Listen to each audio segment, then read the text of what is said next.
خشاوندان یک جوان توجیک که از سوریه فرار کرده است میگویند مقامات او را به توجیکستان آوردند. برادرش عبدالقهار عثمانوف روز 26 ایول به رادیو آزادی گفت ماموران امنیتی زایر عثمانوف 31 ساله از ناحیه خوولینگ را هفته پیش از ترکیه به دوشنبه آوردند، ولی محل نگهداریش را به آنها نگفتند. مقامات ختلان میگویند زایر عثمانوف از روسیه به سوریه رفته است. این جوانانی که با گروه افراطی شامل شده و به دولت سوریه سفربر کرده شدند، اصلا اینو از سالهای 2003 2006 با روسیه به مهاجرت مهنتی سفربر گردیدند و توسط این گروه افراطی که امروز بسیاری جوانانی نه تنها تاجیکستان بلکه مقیاس عمومی جوانان را گمراه کرده با این دولت‌های جنگ زده میبرند، همین میباشد. به گفته مقامات رسمی از تاجیکستان بیشتر از 1000 نفر به جنگ‌های سوریه و عراق رفتند و 300 نفرشان در جنگ‌ها کشته شدند. همکار ما در کلاب محمود جان رحمتزاده با برادری زایر عثمانوف صحبت کرد و نخست از او درباره چگونه به سوریه رفتن جوانی دستگیر شده پرسید.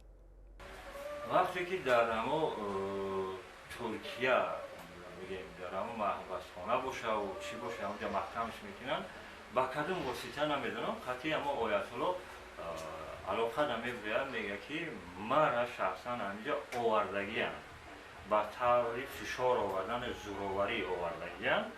من خودم یارو اصلیه در دست این گشتگی نیستیم. من راننده شده کار کردگیم، من وقتی که فهمیدم که همینجا همه خیلی وضعیت ناگوار در رسیدگیم، همینجا حقیقت کار نیست، کار تماما دیگره، مرا مجبور کردن که سلاح به دست بگیر.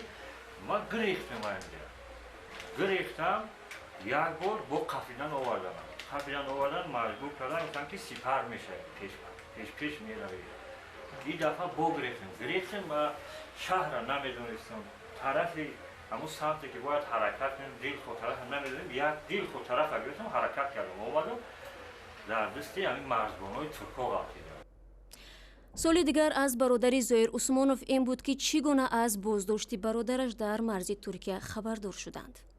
انا اگه بیدرک شدن امیره ما سال 15 سال گذشتگی تخمین روزای 15 میده کابل اهم مقاماتوی خدمون فهمیده توی وقت درک نداشتیم که یعنی دادر ما رای زدگه یا که بیدرک شده گرفتی کجا رفته خیلی مقاماتو اومدم گفتن که میگن که دادر تو در سوریه گویا که همونجا با زخمی هم شده باشه. بعد من زنگ زدم پرسیدم دادر آمده دارای دیگری من در روسیه هست بیدرک همه طرح که کفتن پرسیدن درکش نگرفتم. همکار ما در کلاب همچنین درباره صحبت آخرین خودی زایر عثمانوف سوال کرد که با یکی از برادران دیگرش داشته است. همین بین قریب 15-20 روز گذشت. تخمین روزهای 5 یا 6 ینور ای طرفی دولت ترکیه یک زنگ میزنه به زبان شکسته روسی سامدین دا میبره علاقه دا میبره میگه که دادر شما عثمان ظاهر هست همه خیلی خیلی میگن که هو هست همین دادر ما همین ما در سرحد ترکیه ما همین گرفتگیم محکمه همین رقم های تلفن دا علاقه دا بگرویم برای آینده چیکار کردن خطیش چی مسئولیت میکنیم با مسئولیتی ایلوگی میکنیم همین رقم ها دا بگرویم.